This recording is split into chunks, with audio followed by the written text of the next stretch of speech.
ndabasuvuje abakomeje gutega amatwi umuyoboro wacu ibigezweho updates nongeye kubaha ikaze ku makuru yacu.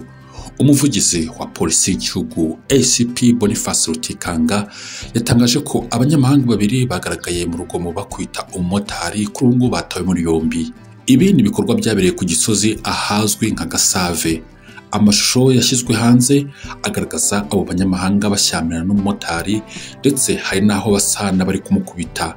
Aba bagabo ni abagome ku rwego rwo hejuru, ntibumva, nta mafaranga bagira, ibintu byose ni ukugenda batereka urugomo. Reba nk'uyu mumotari yabatwaye, ariko ndeba ukuntu babiri bafashwe bafungiye kuri sitasiyo ya polisi ya Kimironko mu gihe hagitegerejwe umwanzuro ugomba kubafatirwa. ACP Rutikanga akaba avuga ko nyuma yo kubata muri yombi hari izindi nzego zizafata umwanzuro kuri abo banyeshuri b'Abanyasudani y'Epfo. Ahangaha ACP Rutikanga akagira ati abagize uruhare muri uru rugomo bamaze gufatwa bakaba bafungiye kuri sitasiyo ya polisi ya Kimironko kugira ngo bafatirwe imyanzuro ikwiriye. Twafashe babiri babigaragayemo barimo bigwaho kugira ngo bafatirwe imyanzuro, kandi abafata imyanzuro ntabwo ari polisi n'izindi nzego. Mu byemezo bishobora gufatwa harimo kuba basubizwa iwabo, kuba baburanishwa bakanahanwa n'amategeko y'u Rwanda badasubijwe iwabo, no kuba baburanishwa bakanakatirwa kandi bakanazasubizwa iwabo. ACP Rutikanga akaba agaragaza ko inzego z'igihugu ziri maso kandi zizakomeza gukurikirana abakora ibyaha, baba ari abanyarwanda cyangwa abanyamahanga bari mu Rwanda.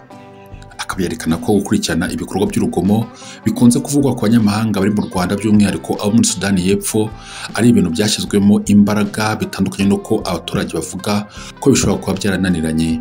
ACP Rutikanga akagira ati bariya n'abantu bari hano kubwo kwiga, inzego z'ubuyobozi z'igihugu ziri gukora akazi, ntabwo ari ikintu cyananiranye nk'uko bamwe babivuga.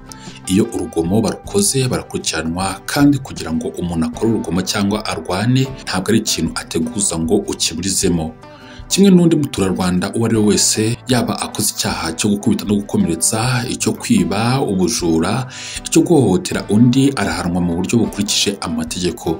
Yaba ari umunyamahanga hakaba hafatwa n'icyemezo cy'uko asubizwa iwabo, kandi birakorwa.